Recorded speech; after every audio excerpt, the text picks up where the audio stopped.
The whole point of a fridge is to keep your food nice and cold, so it's really frustrating when your fridge isn't cooling properly. Don't worry, fixing this issue is probably easier than you think. Before anything else, make sure your fridge is connected to a working outlet. If needed, try plugging other devices into the same outlet and see if they work. You should also check that the circuit breaker hasn't been tripped.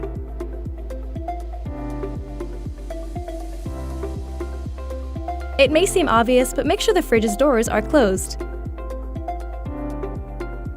You should also check that the door's seals are clean and undamaged because this could let cool air escape.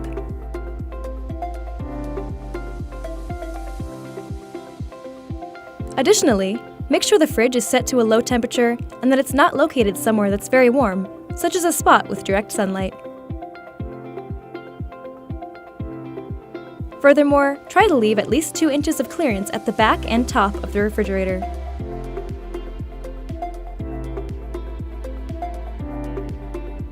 To help with air circulation, make sure your fridge's vents are not blocked by food and keep the fridge at least 2/3 full.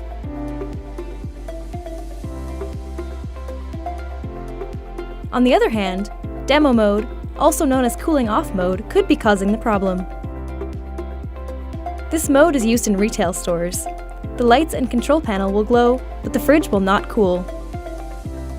If your fridge isn't cold and it displays OF, OF, or off, demo mode is definitely the culprit.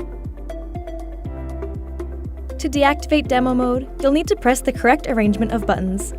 You can check your user manual for the exact combination. Or, if you have a Family Hub fridge, you can turn off demo mode using the Fridge Manager app. You should also check the display panel for other error codes that could be the origin of your fridge's cooling issues. Depending on the error code, you may need to perform more troubleshooting steps or contact Samsung support.